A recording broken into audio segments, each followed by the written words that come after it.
Hi there, everybody. We are live. I'm just going to wait for a few minutes to see if anybody else joins our Empower Half Hour. And tonight is going to be about Gestalt language processing. So I'm just going to wait a few minutes to see if anybody else pops on.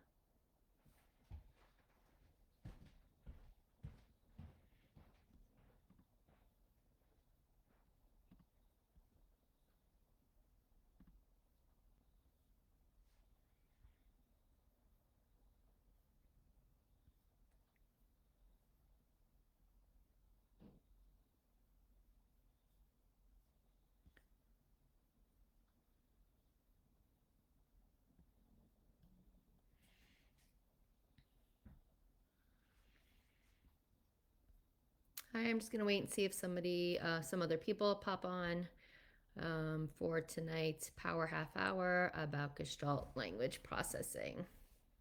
We'll give it a few minutes. If you have any questions as I'm speaking or even now, you can feel free to pop them into the comments and I will try to answer them as I go.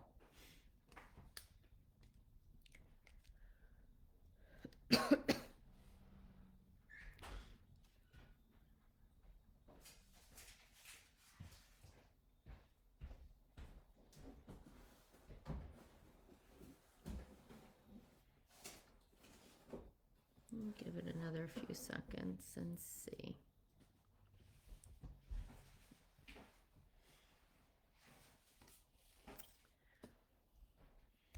Well, I guess we'll get started. My name is Christina Beta. I'm a speech language pathologist and owner of Collaborative Minds Consulting and Speech Therapy. I've been an SLP for 25 years, and I specialize in supporting autistic and other neurodivergent individuals, specifically autistic individuals who are Gestalt language processors, have sensory regulation needs, communication needs, and behavior. And I look at behavior as communication. So tonight we're going to talk about Gestalt language processing, just surface level introduction 101. So there's two ways that children learn and process language. The most common and what is known as typical is analytical language processing. Analytic language learners learn language, or language, one word at a time. They're called word babies. So they learn words, then phrases, sentences, and then conversational speech. So again, those would be your typically developing children. Maybe how you develop language, that's how I develop language. And again, they're called word babies. So they start with babbling, words, word combinations, phrases, sentences, and then conversational speech. There is a second way that children can develop language, and this goes for neurodivergent and neurotypical children, and that's called Gestalt language processing. Gestalt language processors are also known as GLPs, and they learn through natural language acquisition. And opposite of analytic language processors, Gestalt language processors learn language in chunks or strings of language.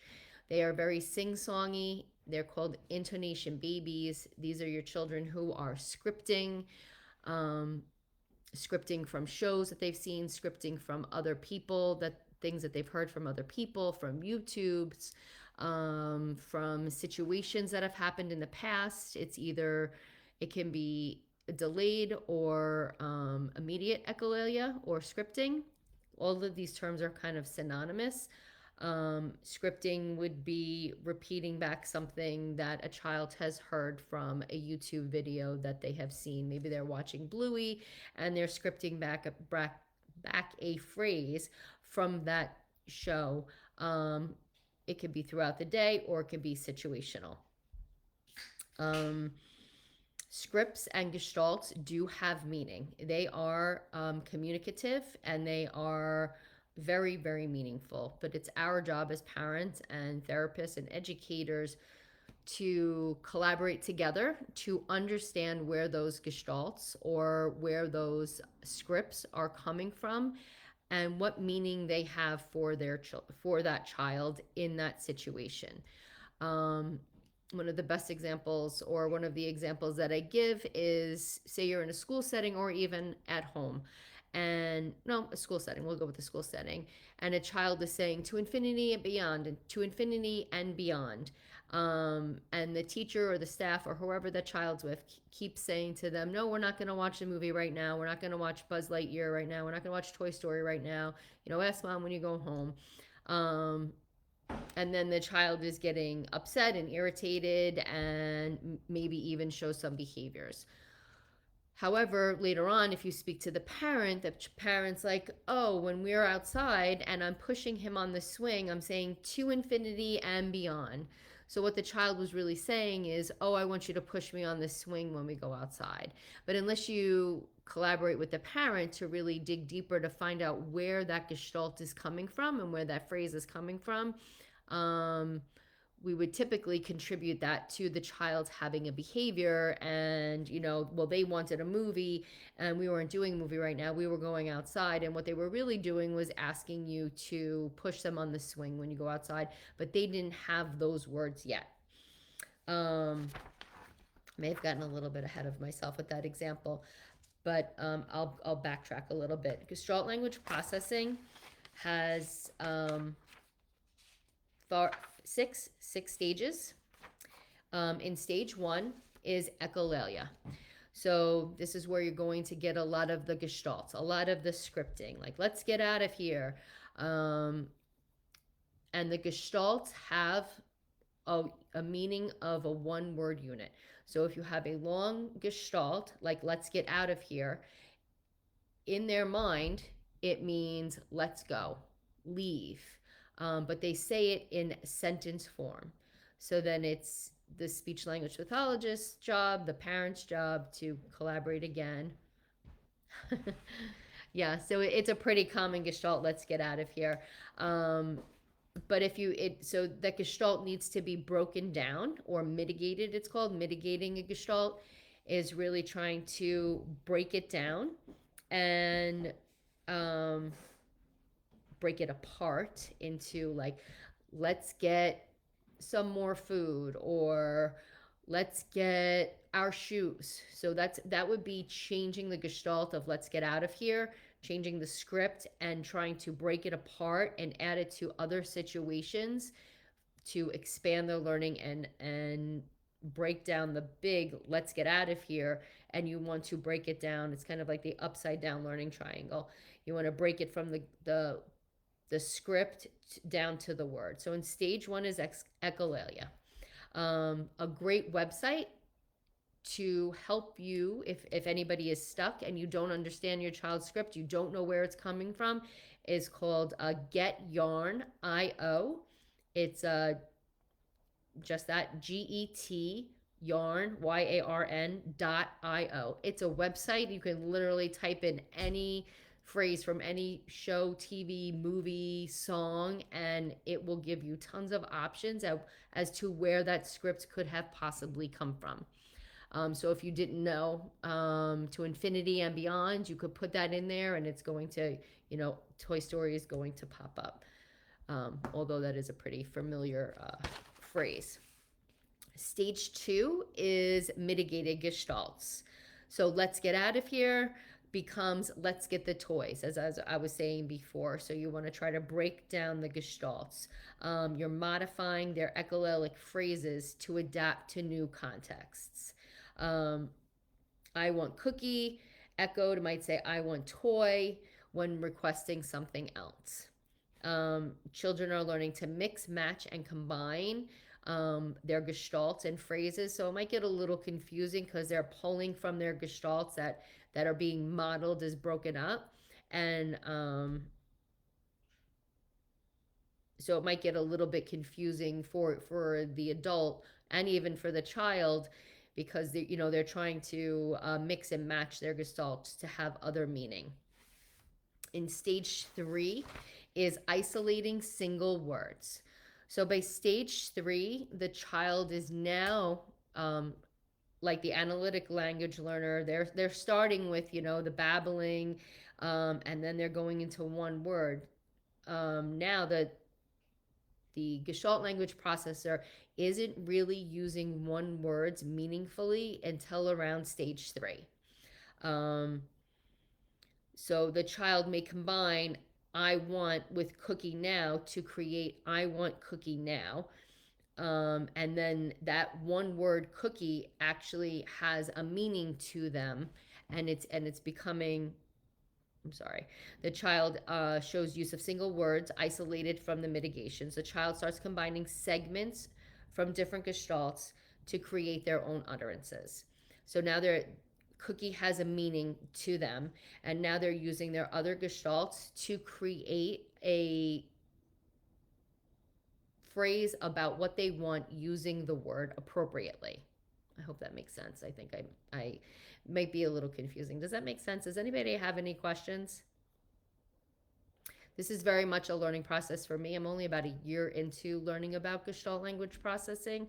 Um, oh, and I do want to say that it's the same process for children who use AAC devices. If you have a non speaking child or minimally speaking child, you're going to want to model language on their AAC device just as they're saying it. You can download or pre-program their gestalt into their AAC device. Is this concept as opposed to learning how to label?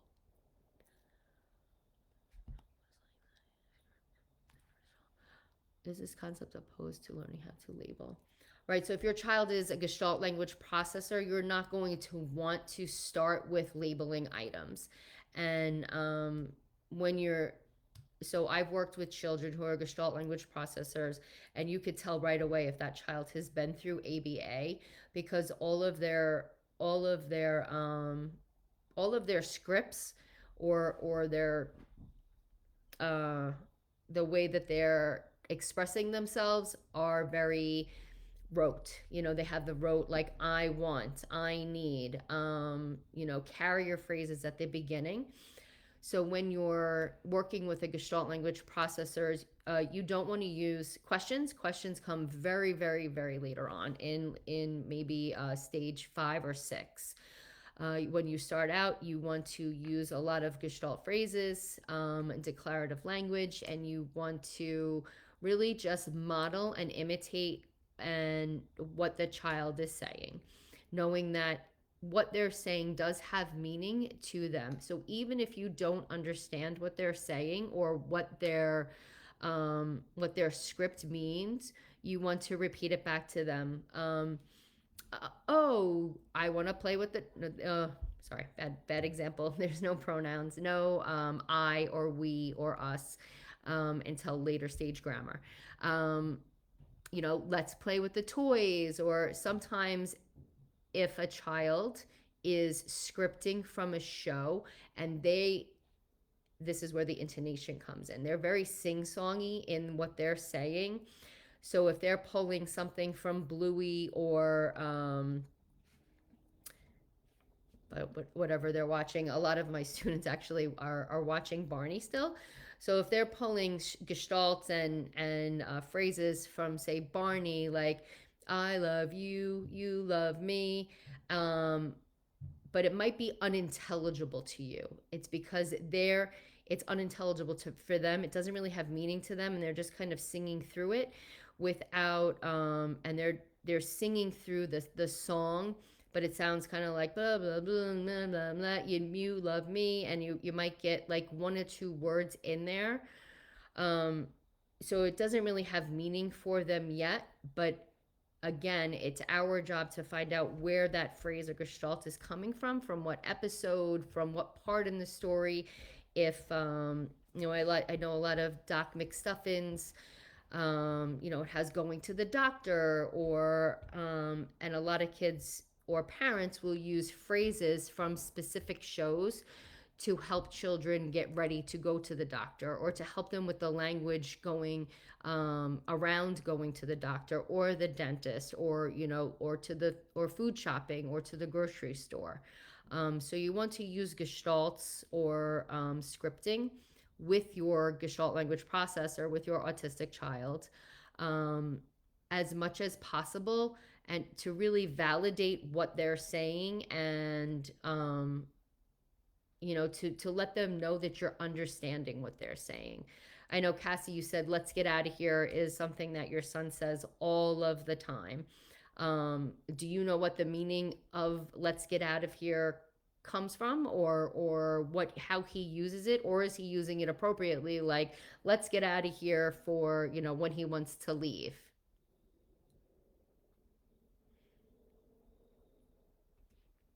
If you're still there, I'll just keep going. So we did uh, from we're going on a bear hunt, right? So it's there. And does he use it just as a script? Like, I mean, is he scripting it all day long, or does he use it? He was saying it all the time, and then now is using it appropriately, right? So if your child, so say your child is saying "let's get out of here," you wouldn't say to them, "No, I want to get out of here," or um, you wouldn't really try to change what they're saying. You want to validate it, say, "Okay, let's get out of here," and then either take them by the hand, or use a little toy that you're playing with, or whatever it is that you're doing, and really validate what the child is saying, so that they're understanding that you're trying to understand what they're saying. Excuse me. Um, let's see, isolating single words. When you get to stage 4 through 6, um, that's when you really begin grammar and complex sentences. So now you're going to be in stages 4 through 6. You're not going to, children will start using grammar. You don't want to correct the grammar. You're just going to let it kind of go. You're going to allow for grammatical errors. Uh, and you're going to see more of that conversational speech, that back and forth, um, like you would have with a typical person. So the big points of Gestalt language processing and or natural language acquisition, it would be to, you don't want to ask any WH questions in the beginning. You don't want to say "what is this, what is this," and have them labeling individual items. You say, "Oh, look, this is a pen. We can write with the pen. Let's write with the pen. Maybe we can color with the pen." Or use their gestalts, whatever their scripts are, and use whatever they're saying to say what a pen does. It's almost like you're having a running dialogue about what's going on without asking questions.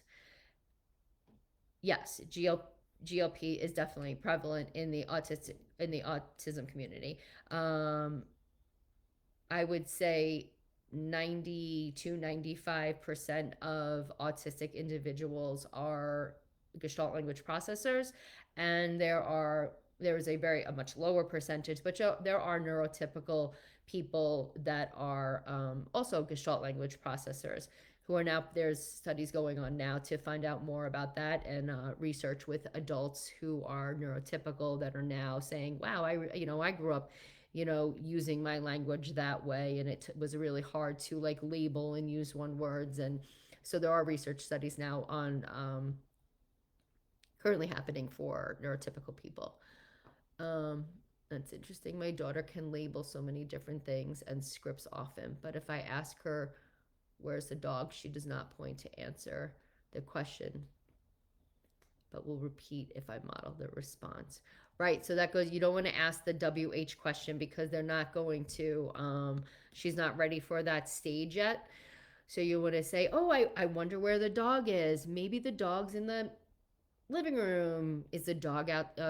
Did the dog go outside? Um, let's look and see if the dog is outside."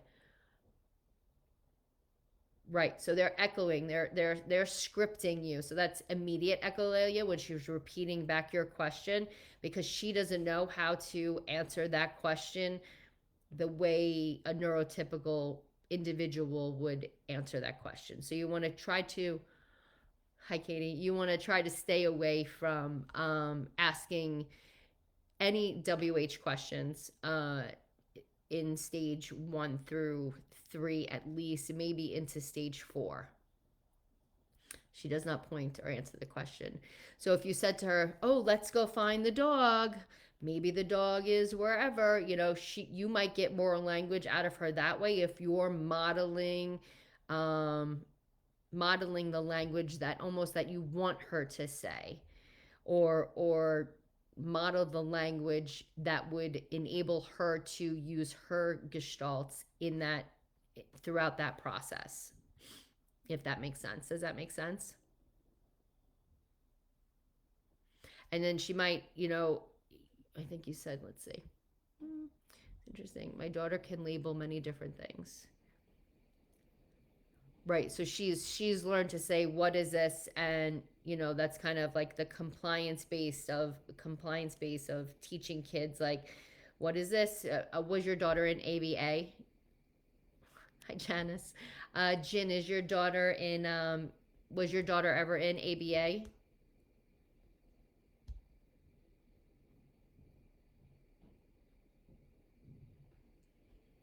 So it's typical of children who are usually in ABA, because that's a lot of the naming and discrete trials. They're learning the one word, but it's not naturalistic language. So they're not really associating it to anything. So they can tell you that's a pen, but they can't tell you what it's used for, where you find it, what you're going to do with it. They can't really, their language doesn't really, especially in pre-K 611. Okay, because they're so when they're identifying, or being told that's a pen, pen, pen, they're really not relating it to functional communication, as to, like, look, we can write with the pen, kind of like I was saying before, or even shoes, socks, fork, let's eat with the fork, and really using the gestalts to teach them the meaning of the word. Um, is going to be more beneficial to them than teaching them, just this is a pen, phone, plate, fork, shirt. Um, yeah, so the ABA, sorry, not the ABA. I would ask the speech therapist if she's taken or would be interested in taking any courses on Gestalt language processing, because I think it would, greatly benefit your daughter. And the speech therapist could also learn it, use it for professional development, and it'll help her to be able to better support the autistic children on her caseload. See, what time is it? We have a few more minutes. So you always, like I said, you want to acknowledge. I'm sorry, I have a new comment. Will do. Gotta run. This was so enlightening. Thank you so much. Oh, you're welcome, Jen. Bye bye. So you want to imitate the scripts that you don't know the meaning of. You want to follow the child's lead. A lot of the work with Gestalt language processors is play based. A lot of silence. As a speech therapist, the silence part is very, very difficult, because you want to fill those gaps of silence with questions, and it almost feels awkward for there to be that quiet. But when working with Gestalt language processors, you really want to follow their lead, make the therapy sessions, or things that you're doing at home play based. I do have a great list of shows, YouTube videos, or shows that are really helpful for Gestalt language processors. And because it models a lot of great language for them, and they really do learn from so much from specific shows. You want to imitate the script. I said that. You want to follow the child's lead, use play-based therapy, and you know what? There's really no right way to play. Just let them play how they play. Let them line up, stack. use the dinosaur in the house, whatever it is, and just really follow their lead and see, you really want to just connect with the children in order to watch the language explode. Super simple songs is great. It's on YouTube. Yes, that is a great show. I know. Of course, I'm not gonna be able to think of anything off the top of my head because that's how my brain works. I need to have it in front of me. Um, but I can post. I think I may have posted it in the group a while back, but I can repost it. The list of, either YouTube videos or different shows that are really supportive of Gestalt language processors, and they learn a lot, and they're able to take a lot of that um, uh, a lot of that language and use it throughout their day in different situations. Um, don't ask questions until stage 4. Never say, don't prompt the kids by saying, say, I want to go to the bathroom or I have to go to the bathroom. You don't really want to prompt by saying, telling them what to say.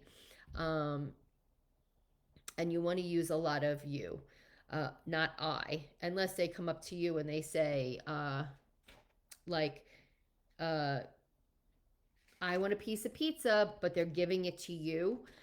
You want to change that and say, nope, I did that backwards. So they're bringing the pizza to you and they're saying, I want a piece of pizza. You're saying you want to model it to them and say, you want a piece of pizza, as if they're saying it to you. You want to model what they should be saying rather than saying, no, don't say it that way. Ask me, do you want a piece of pizza? You want to just say, you want a piece of pizza. You don't want to get into the questions and, telling them that they're wrong and saying, no, say it this way, say it that way. You want to model it the way that they would say it or should be saying it. You don't really want to say, no, that's not how you say it. You want to build off of kind of how they're presenting it to you and then model it back to them in the correct way as if they are saying it. So you're almost giving their words to them from you. You don't say you wouldn't say to them, say, I want a Pop Tart. Because they're going to say back to you, you want a Pop Tart.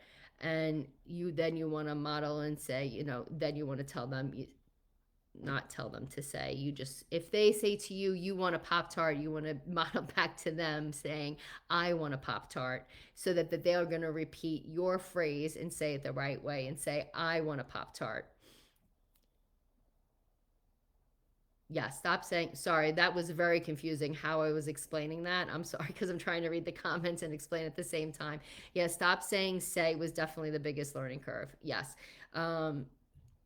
Yeah, unlearning. So that's the journey that I say that I'm on, unlearning to learn.